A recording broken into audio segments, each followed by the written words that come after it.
Namaste and good morning, everyone. Let's do some prayers before our class.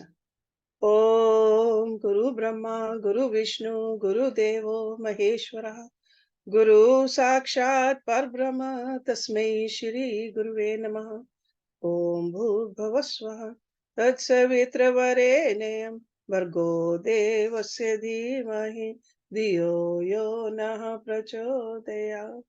अस्तो मा सद्गम्य तमसो मा ज्योतिर्गम्य मृत्युर्मा अमृतम गम्य ओम सहनावतु सहनौ भुनक्तु सवीर्यं कर्वावै तेजस्विनावधीतमस्तु मा विद्विषावहै ओम शांति शांति शांति. Let's open our Yoga Vashishta books. Page number 143, and these are the little episodes between that Rani Leela and Devi Saraswati. So what they, during their dhyan, what are they doing? What are they seeing? So Vashisht ji बोले, हे राम जी, जो पुरुष अबोध है और परम पद में स्थित नहीं हुए, अबोध मीन्स अनइंटेलिजेंट, उनको संसार वज्रसार की तरह दृढ़ है. So that means their life seems very hard to them.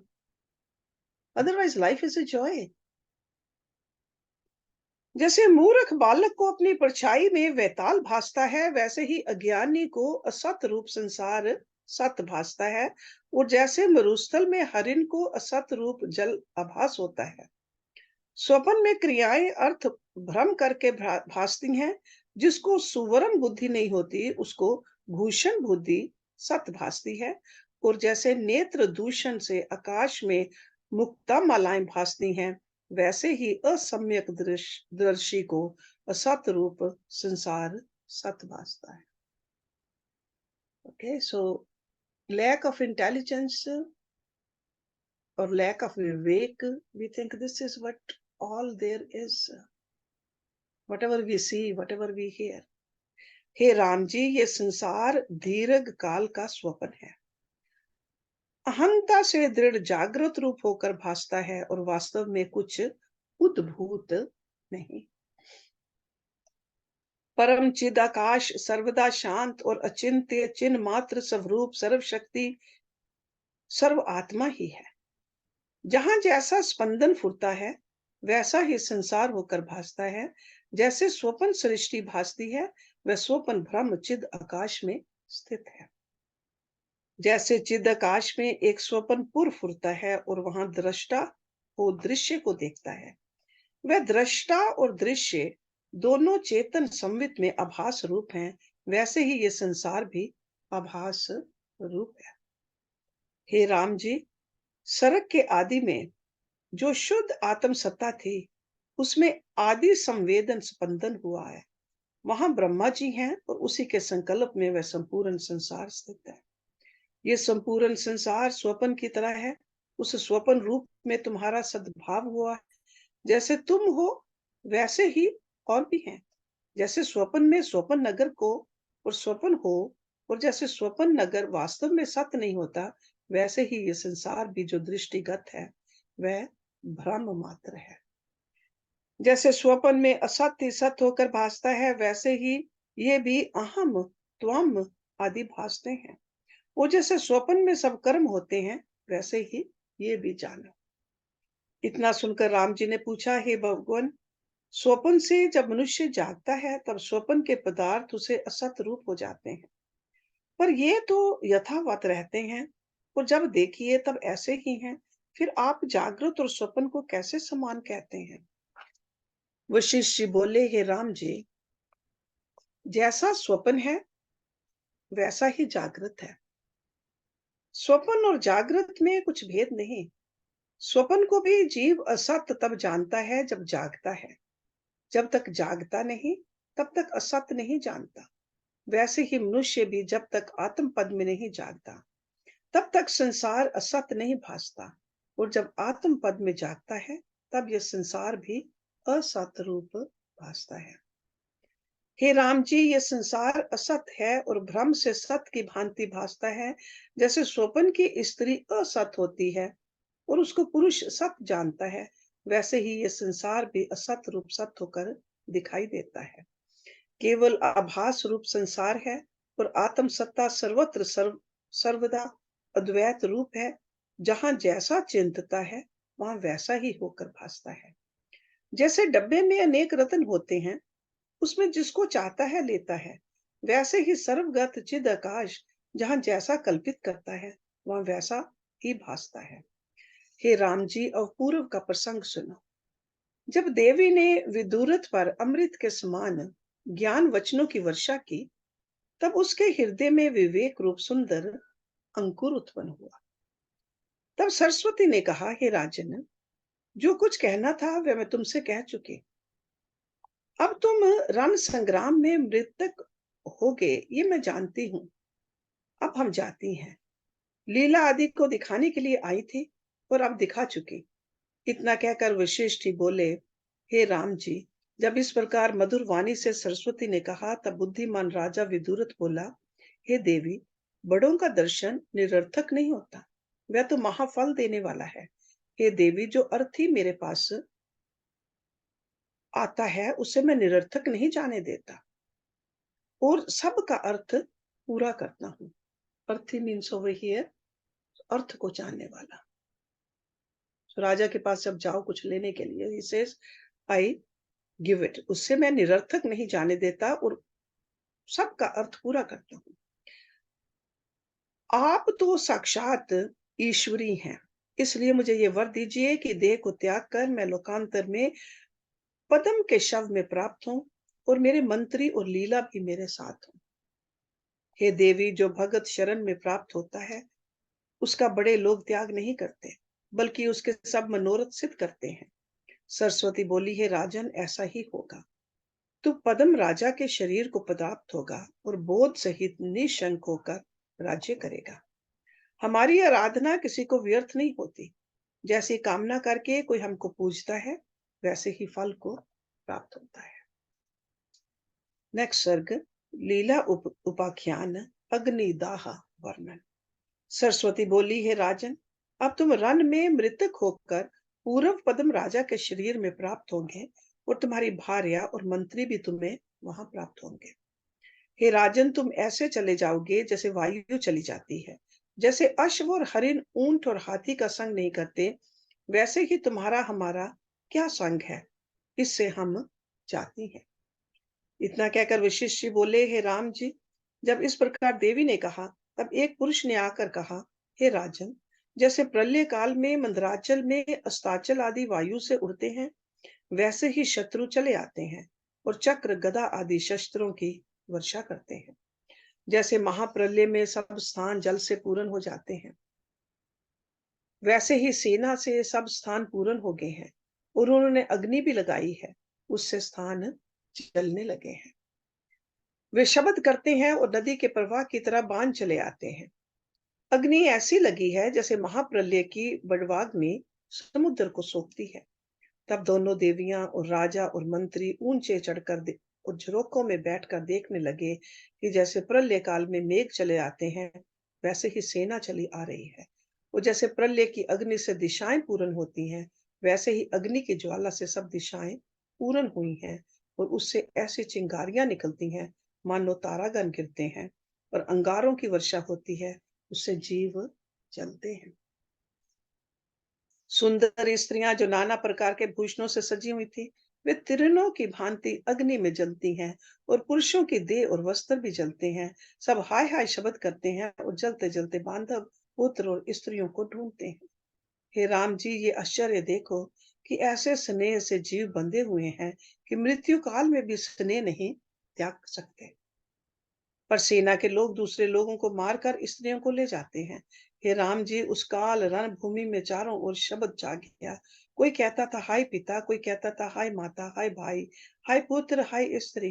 घोड़े, गाय, बैल, ऊंट आदि पशु इकट्ठे मिल गए और अग्नि की ज्वाला बढ़ती जाती है और बड़ा क्षोभ उदित हुआ।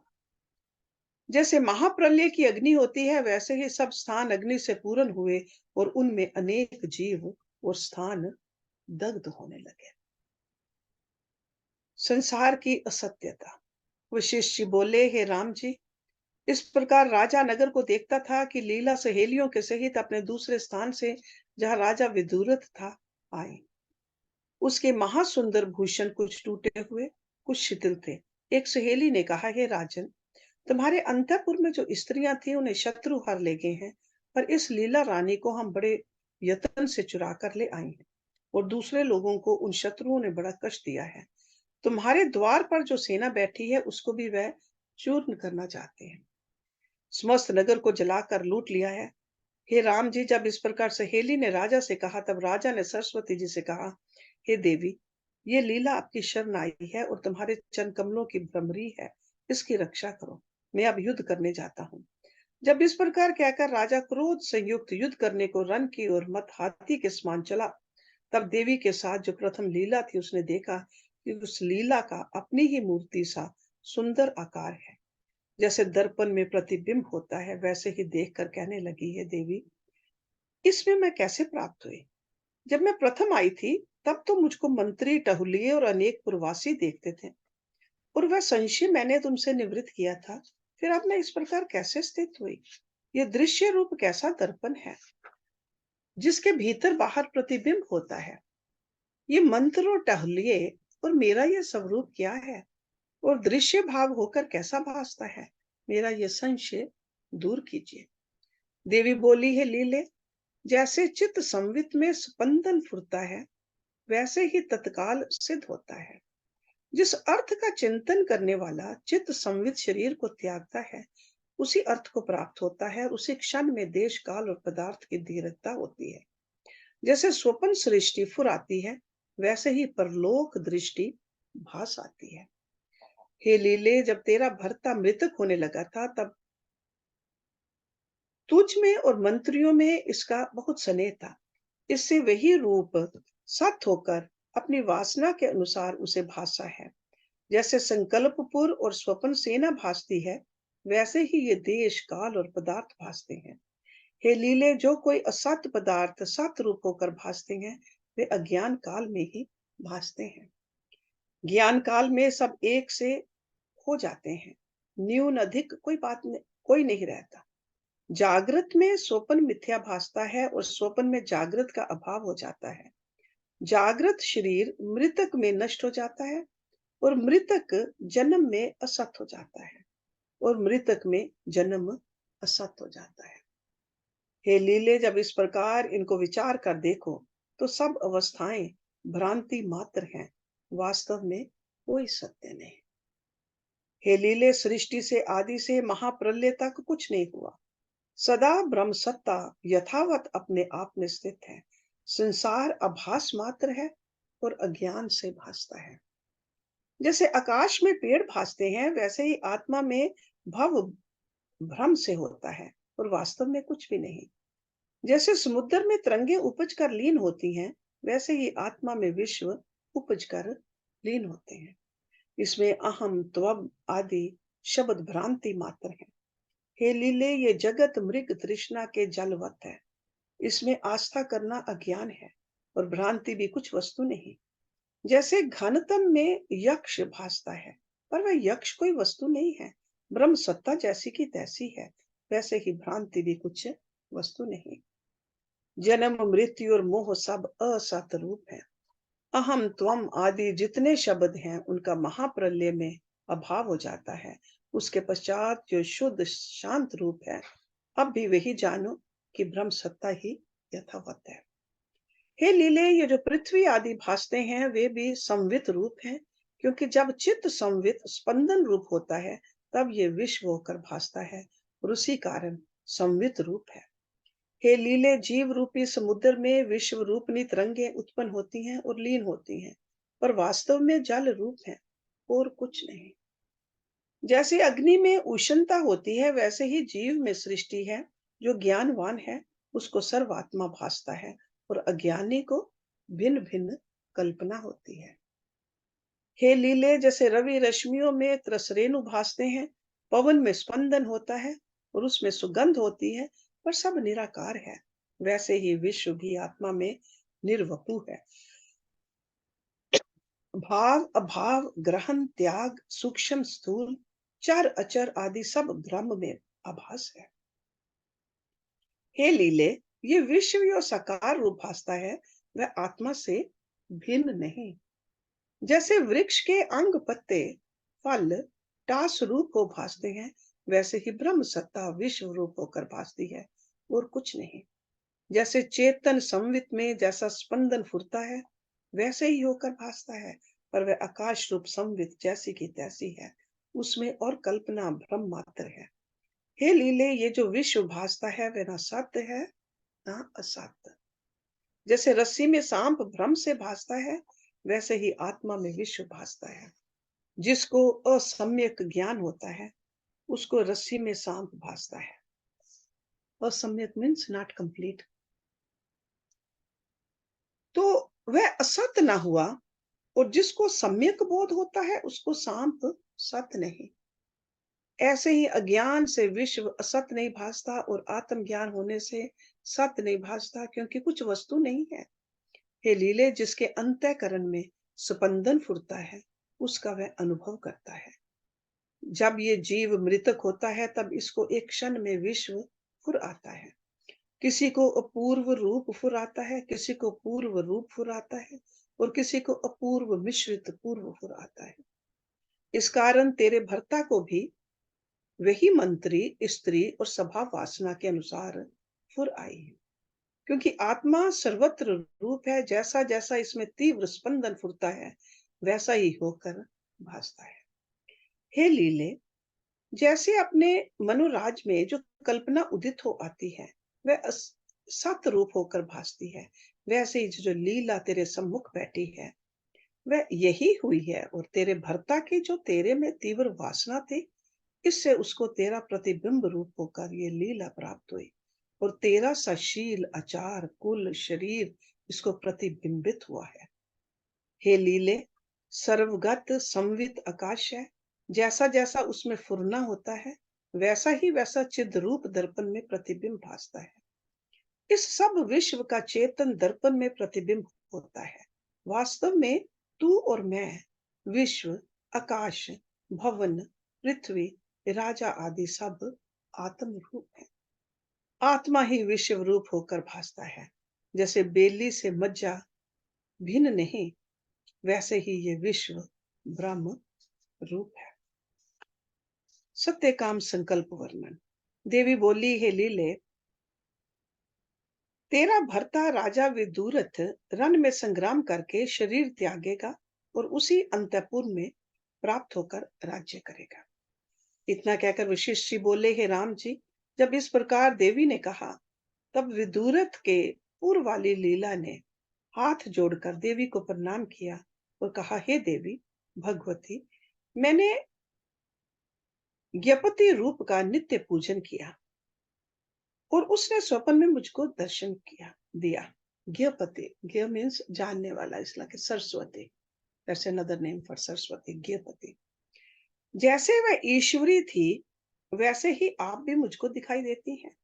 इससे मुझ पर कृपा करके मनोवांछित फल दो। तब देवी अपने भगत पर प्रसन्न होकर बोली, हे लीले, तूने अनन्य होकर मेरी भक्ति की है और उससे तेरा शरीर भी जीर्ण हो गया है। अब मैं तुझ पर प्रसन्न हूँ, जो कुछ तुझको वांछित हो वह वर मांग। लीला बोली, हे भगवती, जब मेरा भर्ता रन में दे त्याग दे, तब मैं इसी शरीर से उसकी भार्या हूँ। देवी बोली, तूने भावना सहित भली प्रकार पुण्य आदि से निर्विघ्न मेरी सेवा की है, अतः ऐसा ही होगा। तब पूर्व लीला ने कहा, हे देवी, तुम तो सत्य संकल्प, सत्य काम और ब्रह्म स्वरूप हो। मुझको उसी शरीर से तुम विदुरथ के गृह में वशिष्ठ ब्राह्मण की सृष्टि में मुझे क्यों न ले गई। देवी बोली, हे लीले, मैं किसी का कुछ नहीं करती। सब जीवों के संकल्प मात्र शरीर हैं और मैं ज्ञपति रूप हूँ।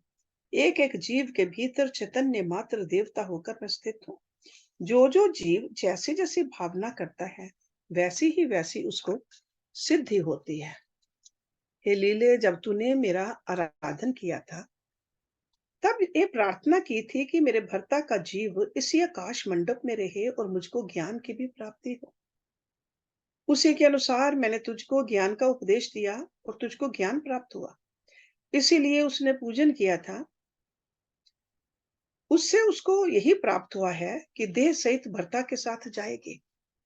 जैसा जैसा चित्त संवित में स्पंदन दृढ़ होता है, वैसी ही वैसी सिद्धि होती है। हे लीले, जो तप करते हैं उनकी दृढ़ता से चिदात्मा ही देवता रूप होकर फल को देते हैं। जैसे जैसे संकल्प की तीव्रता किसी को होती है, चैतन्य संवित से उसको वैसा ही फल प्राप्त होता है। चित्त संवित से भिन्न किसी से किसी को कदाचित कुछ फल नहीं प्राप्त होता। आत्मा सर्वगत और सर्व के अंतःकरण में स्थित है। जैसे उसमें चैत्यता होती है, उसका वैसे ही शुभ अशुभ भाव प्राप्त होता है। युद्ध में राजा विदुरथ की मृत्यु। राम जी बोले, हे भगवान, राजा विदुरथ जब देवी से कहकर संग्राम में गया, तो उसने वहां क्या किया? वशिष्ठ जी बोले, हे राम जी, जब राजा गृह से निकला तो तारों में चंद्र के समान संपूर्ण सेना से सुशोभित हुआ और रथ रूढ़ होकर सभा सहित संग्राम में आया। वह रथ मोती और मणियों से पूर्ण था। उसमें 8 घोड़े लगे थे, जो वायु से भी तीक्ष्ण चलते थे, और उसमें 5 ध्वजाएं थी। उस रथ पर आरूढ़ हो राजा इस भांति संग्राम में आया, जैसे सुमेरु पर्वत पंखों से उड़कर समुद्र में जा पड़े। तब जैसे प्रलय काल में समुद्र इकट्ठे हो जाते हैं, वैसे ही दोनों सेनाएं इकट्ठी हो गई और बड़ा युद्ध होने लगा। मेघों की तरह योद्धाओं के शब्द होने लगे। जब मेघ के बूंदों की वर्षा होती है और अग्नि से चिंगारियां निकलती हैं, वैसे ही शस्त्रों की वर्षा होने लगी। जब प्रलय काल की बड़वावन अग्नि होती है, वैसे ही शस्त्रों से अग्नि निकलती थी और उन शस्त्रों से अनेक जीव मरे। इस प्रकार जब घोर युद्ध होने लगा, तब विदुरथ की सेना कुछ निर्बल हुई और उद्धव में जो दोनों लीला देवी की दिव्य दृष्टि से देखती थी, उन्होंने कहा, हे देवी, आप तो सर्वशक्तिमान हो और हम पर आपकी दया भी है। हमारे भर्ता की जय क्यों नहीं होती? देवी बोली, हे लीले, विदुरथ के शत्रु राजा सिद्ध ने जय के निमित्त चिरकाल पर्यंत मेरी पूजा की है, और तुम्हारे भर्ता ने जय के निमित्त पूजा नहीं की, मोक्ष के निमित्त की है। इससे जीत सिद्ध राजा की होगी और तेरे भर्ता को मोक्ष की प्राप्ति होगी। हे लीले, जिस जिस हेतु कोई हमारी सेवा करता है, हम उसको वैसा ही फल देती हैं। इससे राजा सिद्ध विदुरथ को जीत कर राज्य करेगा। वशिष्ठ जी बोले, हे राम जी, फिर सेना को सब देखने लगी और दोनों राजाओं का परस्पर विकट युद्ध होने लगा। दोनों राजाओं ने ऐसे बाण चलाए मानो दो विष्णु खड़े हों। विदुरथ ने एक बाण चलाया और उसके सहस्र हो गए और उसके आगे जाकर लाख हो गए और परस्पर युद्ध करते करते टुकड़े टुकड़े होकर गिर पड़े। ऐसे दूर से दूर बाण चले जाते थे कि जैसा बुझा दीपक नहीं भासता। तब राजा सिद्ध ने मोह रूपी अस्त्र चलाया और उसके आने से विदुरथ के अतिरिक्त सब सेना मोहित हुई। जैसे उन्मत्तता से कुछ स्मृति नहीं रहती, वैसे ही उनको कुछ स्मृति न रही और परस्पर देखते ही रह गए मानो चित्र लिखे हैं। तब राजा विदुरथ को भी मोह का आवेश होने लगा, तो उसने प्रबोध रूपी शस्त्र चलाया, जिससे सबका मोह छूट गया। और जैसे सूर्योदय होने से सूर्यमुखी पुष्प प्रफुल्लित हो जाते हैं, वैसे ही सबके हृदय प्रफुल्लित हो गए। तब सिद्ध राजा ने नाग अस्त्र बाण चलाया। उससे अनेक ऐसे नाग निकले मानो पर्वत उड़े आते हों। फलतः सब दिशाएं नागों से पूर्ण हो गई और उनके मुख से विष और अग्नि की ज्वाला निकली, जिससे विदुरथ की सेना ने बहुत कष्ट पाया। तब राजा विदुरथ ने गरुड़ अस्त्र चलाया और उससे अनेक गरुड़ प्रकट हुए, और जैसे सूर्य के उदित होने से अंधकार नष्ट हो जाता है, वैसे ही सर्प नष्ट हुए और नागों को नष्ट करके गरुड़ भी अंतर्ध्यान हो गए। जैसे संकल्प के त्यागने से संकल्प सृष्टि का अभाव हो जाता है, वैसे ही गरुड़ अंतर्ध्यान हो गए। और जैसे स्वप्न से जागे हुए को स्वप्न नगर का अभाव हो जाता है, वैसे ही गरुड़ों का अभाव हो गया। फिर जब कोई बाण सिद्ध चलाए, तो विदुरथ उसको नष्ट करे, जैसे सूर्य तम को नष्ट करता है। और उसने बाणों की बड़ी वर्षा की, उससे सिद्ध भी शोभ को प्राप्त हुआ। तब पिछली लीला ने झरोखे से देखकर देवी जिसे कहा, हे देवी, अब मेरे भर्ता की जय होती है। देवी सुनकर मुस्कुराई, पर मुख से कुछ न कहकर हृदय में विचारा कि जीव का चित्त बहुत चंचल है। ऐसे देखते ही थे कि सूर्य देव उदित हुए, मानो वे भी युद्ध का कौतुक देखने आए हों। और सिद्ध ने तमास्त्र चलाया, जिससे सर्व दिशाएं श्याम हो गई और कुछ भी न भासित होता था, मानो काजल की समिष्टता हुई हो। तब विदुरथ ने सूर्य सा प्रकाश रूपी अस्त्र चलाया, जिससे सब तम नष्ट हो गया। जैसे शरद काल में सब घटा नष्ट हो जाती है, केवल शुद्ध आकाश ही रहता है। जैसे आत्म ज्ञान से लोभ आदि का ज्ञानी को अभाव हो जाता है, और जैसे लोभ रूपी काजल के निवृत्त होने से ज्ञानवान की बुद्धि निर्मल होती है, वैसे ही प्रकाश से तम नष्ट हो गया और सब दिशाएं निर्मल हुई। जैसे अगस्त मुनि समुद्र को पान कर गए थे, वैसे प्रकाश तम का पान कर गया। तब सिद्ध ने वैताल रूपी अस्त्र चलाया, जिससे विदुरथ की सेना मोहित हो गई, और उसमें से महाविकराल और परछाई समान मूर्ति धारण किए ऐसे श्याम रूप वैताल भासने लगे, जो पकड़े न जाएं और जीव के भीतर प्रवेश कर जाएं, जिनके रहने का स्थान शून्य मंदिर, कीचड़ और पर्वत है। शस्त्र से निकलकर विदुरथ की सेना को दुख देने लगे। पिशाच वे होते हैं जिनकी शास्त्र उक्त क्रिया नहीं होती, और जो मरकर भूत पिशाच और वैताल होते हैं, वो राग द्वेष तृष्णा और भूख से जलते रहते हैं। उनका कोई बड़ा सरदार विदुरथ के निकट आने लगा। तब विदुरथ ने भैरव अस्त्र चलाया, और उससे महा भयानक रूप, बड़े नख केश जीवा उदर और होठ सहित नगन रूप भैरव प्रकट होकर वेतालों को भक्षने और खपर में रक्त भरकर पीने और नृत्य करने लगे, और सबको दुख देने लगे। तब सिद्ध ने क्रोध करके राक्षस रूपी अस्त्र चलाया, जिससे एक कोटि भयानक रूप और काले राक्षस पाताल और दिशाओं से निकले, जिनकी जीवा निकली हुई, और जो ऐसा चमत्कार करते थे जैसे श्याम मेघ में बिजली चमत्कार करती है। वे जिसको देखे उसको मुख में डाल ले। उनको देखकर विदुरथ की सेना बहुत डर गई थी, क्योंकि जिसके सम्मुख हंस कर देखे वह भय से मर जाए। तब राजा विदुरथ ने अपनी सेना को कष्टवान देख विष्णु अस्त्र चलाया, जिससे सब राक्षस नष्ट हो गए। फिर राजा सिद्ध ने अग्नि नामक अस्त्र चलाया, जिससे संपूर्ण दिशाओं में अग्नि फैल गई और लोग जलने लगे। तब राजा विदुरथ ने वरुण रूपी वाण चलाया, जिससे जैसे संतों के संग से अज्ञानी के तीनों ताप मिट जाते हैं, वैसे ही अग्नि का ताप मिट गया। जल से सब स्थान पूर्ण हो गए। सिद्ध की बहुत सेना जल में बह गई।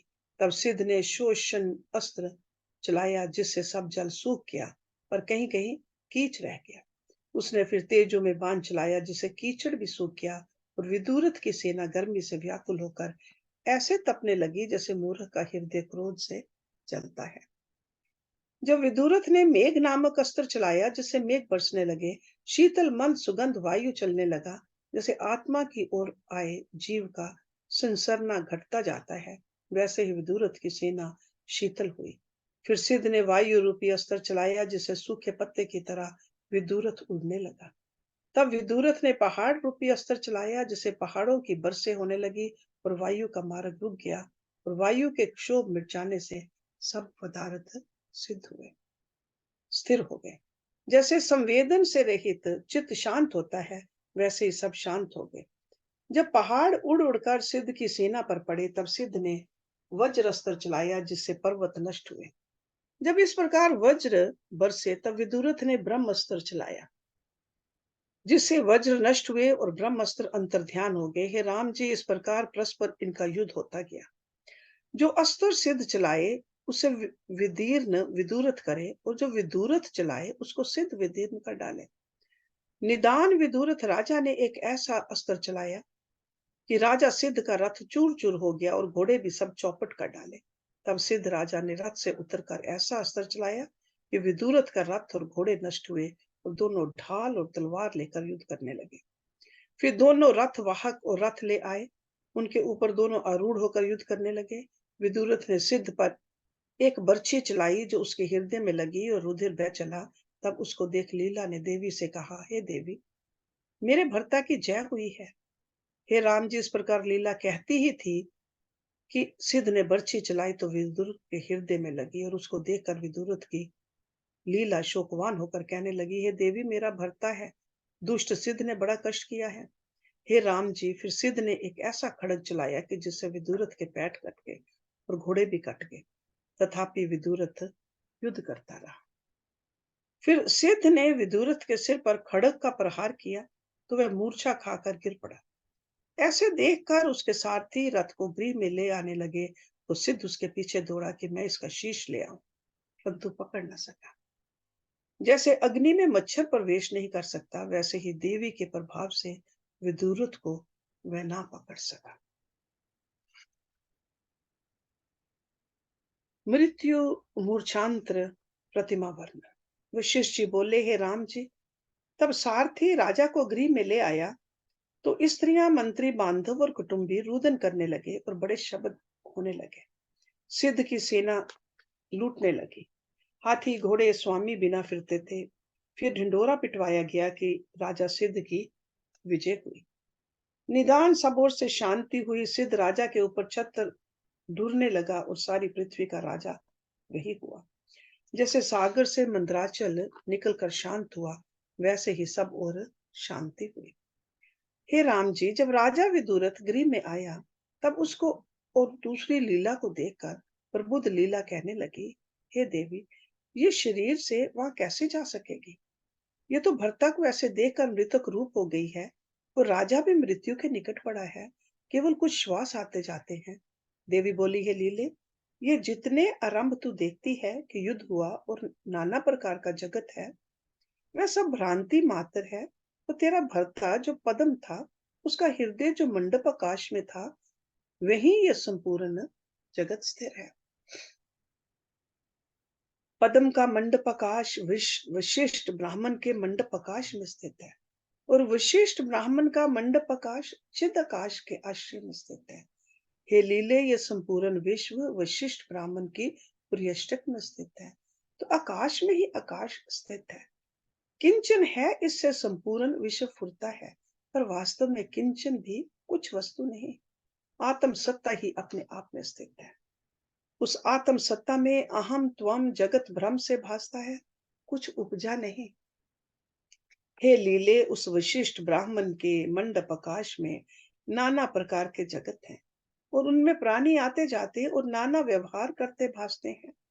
जैसे स्वप्न सृष्टि में नाना प्रकार के आरंभ भासते हैं जो असत रूप हैं, वैसे ये विश्व भी असत रूप है।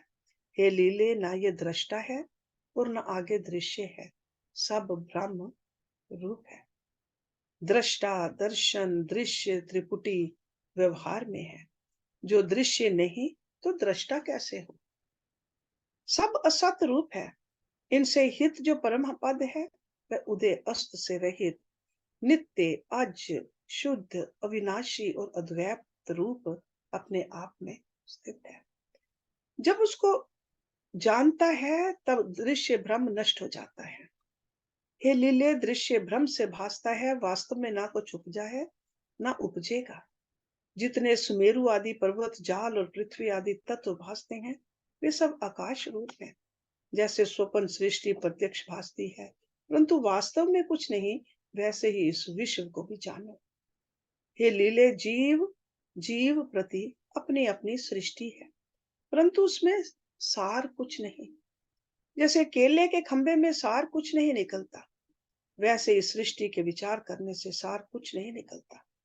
चित्त संवेदन के फुरने से भासता है। हे लीले, तेरे भर्ता पद्म की जो सृष्टि है, वह विशिष्ट ब्राह्मण के मंडप आकाश में स्थित है, अर्थात विदुरथ का विश्व पद्म के हृदय में स्थित है और वहां तेरा शरीर पड़ा है और राजा पद्म का भी शव पड़ा है। हे लीले, तेरे भर्ता पद्म की सृष्टि हमको प्रदेश मात्र है। उस प्रदेश मात्र में अंगुष्ठ मात्र हृदय कमल है। उसमें तेरे भर्ता का जीव आकाश है और उसी में ये विश्व फुरता है। वह प्रदेश मात्र भी है और दूर से दूर कोटि योजन तक फैला है। मार्ग में वज्रसार की तरह तत्वों का आवरण है। उसको लांग कर तेरे भर्ता की सृष्टि है। जहां वह शव पड़ा है उसके पास ये लीला जा पहुंची। लीला ने पूछा, हे देवी, ऐसे मार्ग को लांग कर वह क्षण में कैसे प्राप्त हुई? जिस शरीर से जाना था वह शरीर तो यहीं पड़ा है, वे किस रूप से वहां गई और वहां के लोगों ने उसको देखकर कैसे जाना, ये संक्षेप में कही है। देवी बोली, हे लीले, इस लीला के वृतांत की महिमा ऐसी है जिसके धारण से ये जगत भ्रम निवृत्त हो जाता है। उसे मैं संक्षेप में कहती हूँ। हे लीले, जो कुछ विश्व भासता है वह सब भ्रम मात्र है। ये भ्रम रूप विश्व पद्म के हृदय में फुरता है। उसमें विदुरथ का जन्म भी भ्रम मात्र है, लीला का प्राप्त होना भी भ्रम है, संग्राम भी भ्रम रूप है, विदुरथ का मरना भी भ्रम रूप है, और उसके भ्रम रूप विश्व में तुम और हम बैठे हैं। हे लीले, तुम भी और राजा भी भ्रम रूप हैं, और मैं सर्वात्मा हूँ। मुझको सदा यही निश्चय रहता है। हे लीले, जब तेरा भर्ता मृतक होने लगा था, तब तुझसे उसका स्नेह बहुत था, इसलिए तू महासुंदर भूषण पहने हुए वासना के अनुसार उसको प्राप्त हुई। हे लीले, जब जीव मृतक होता है तब पहले उसका अंतवाहक शरीर होता है, फिर वासना से आदि भौतिक होता है। उसी के अनुसार तेरा भर्ता जब मृतक हुआ तब पहले उसका अंतवाहक शरीर था, उससे आदि भौतिक हो गया, और जब आदि भौतिक हुआ तब पहले उसका जन्म भी हुआ और मरण भी हुआ। जब तेरा भर्ता मृतक हुआ तब उसको अपना जन्म और कुल, लीला का जन्म, माता पिता, लीला के साथ विवाह भास आए। जैसे तू पद्म को भास आई थी वैसे ही वे सब विदुरथ को भास आए। हे लीले, ब्रह्म सर्वात्मा है। जैसा जैसा उसमें तीव्र स्पंदन होता है वैसे ही सिद्ध होता है। मैं ज्ञपति रूप चैतन्य शक्ति हूँ। मुझको जैसी इच्छा करके लोग पूछते हैं वैसे ही फल की प्राप्ति होती है।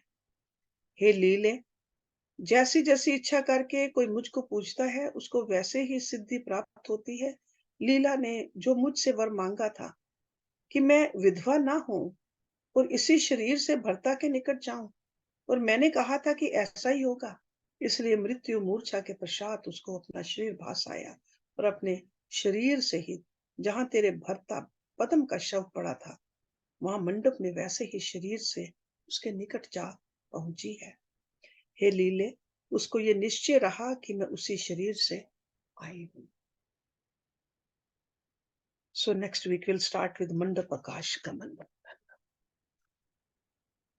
So let's stop it here. So the power of mind.